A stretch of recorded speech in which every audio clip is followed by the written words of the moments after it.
Guys, holy moly macaroni, Li Auto has buckled under the pressure of the Envo L90, and they are cutting the price of the Li Auto i8 just a few days after launching the car. Holy crap.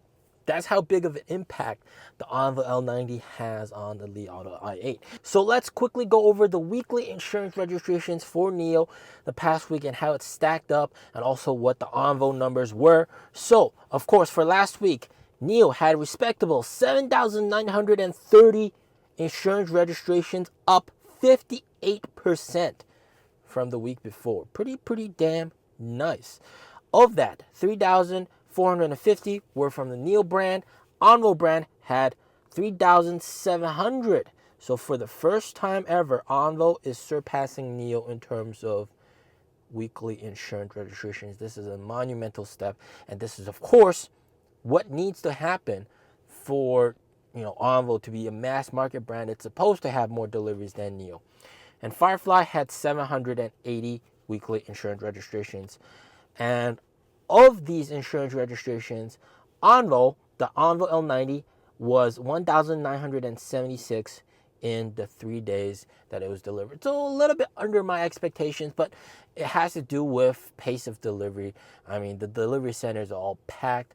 You can't, some people are taking delivery of it these few days, this week. So, and it takes a while for some people to take delivery of the cars. So that's all right. But how does it stack in terms of ranking? This is pretty interesting.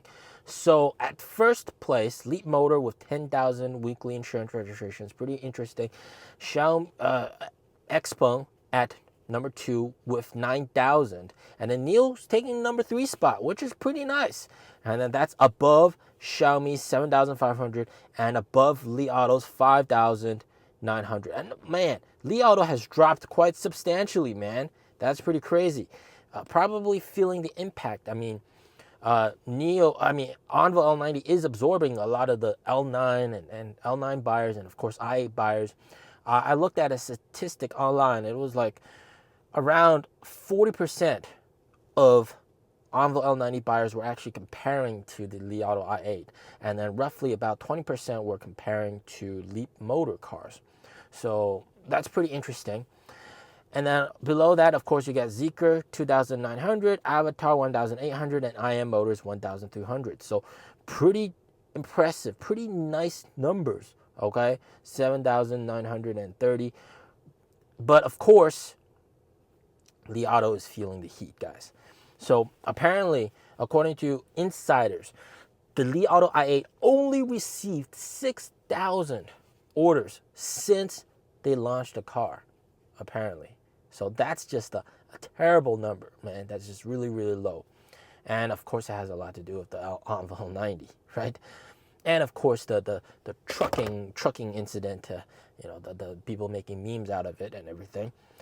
So they were forced to cut the price of the i8 today. So what they're doing, they actually removed the Pro variant and they removed the Ultra variant. And then they only have the Max tier, which is the middle tier. And they reduced the price of that by 10,000 RMB. And so that comes to 339.8 thousand RMB. And then you have the fridge. And you can add 10,000 for the big TV in the back. So essentially, before this price cut, right, for the same price of the previous Max version, you can get the specs for the Ultra. So it's kind of like a spec bump with a price decrease, essentially, for the i8. So they're definitely feeling the pressure. And of course, if you're only getting 6,000 orders, you're not going to need that many variants of the car. So they basically removed 2 variants of the car. So this is pretty interesting. But people are definitely, well, the thing is, if you look at this, when this news came out, Li Auto stock price rose in the Hong Kong market, sort of anticipating this to maybe be able to claw back some market share. But if you understand the product wise, it's a completely different caliber of product when it comes to technology for NIO's Envo car versus the Li Auto i8, because NIO Envo L90, and this is pretty damn important. They spent so much R&D money on making their own central domain control unit. I'm not sure if I can explain this properly, but hang in there, okay? So before, in cars, you had a control unit, or like a computer that controls the power systems.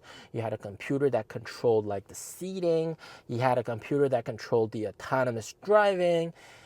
And you had these different control modules, different control units. And this was kind of why, for some cars, even though you have a camera in the back that's used for autonomous driving, you cannot use that camera as a sort of like a rear view camera for the rear view mirrors.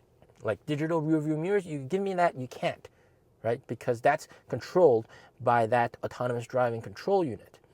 And that also means is that between these control units, you have to have cabling, and there's going to be latency delay with one control unit talking to the other control unit. And what NIO has done is they've been able to combine all these control units into one control unit through their R&D research, which is, they call it the NIO full stack, all right, basically. And what that means is you have a camera in the back, you can use it for autonomous driving, you can use it for rear view mirror, you can use it for anything you want, all right? You can use it for sentry mode, which is like guardian mode. And yeah, basically, and that has several benefits. Of course, you have less cabling, all right, meaning the car is lighter, which Envo L90 has achieved. It's the lightest in its class, but also more importantly, very little delay and very little electricity usage. That's also why the Envo L90 has some of the best energy efficiency, okay? And it just means that you can do a lot of things simultaneously, like very, very quickly. So this is an achievement that they have done using, this all-in-one full stack system, which is on the Envo L90.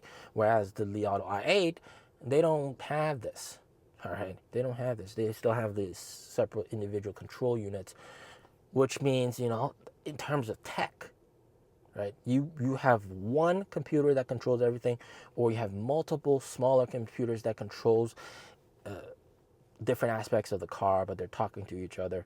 There's some latency, some delay, extra cabling, extra weight, extra energy loss. So that is one of the core technological differences between the two vehicles. So when it comes to that, you can understand that, it's a completely different caliber of product. So I don't know if this price cut is going to save them, the i8. It's kind of like, I think even if the price was the same as the Envo L90, it's still going to be a tough sell, okay? I don't think the i8, if it was the same price as Envo L90, it's going to outsell the Envo L90. Yeah, so, but take it for what it's worth. They are definitely feeling the heat, okay? And of course, NIO has some other tricks up their sleeves. Later on in the year, probably 60 kilowatt hour battery pack version of the Envo L90, possibly. As always, stay safe, stay healthy. Peace out.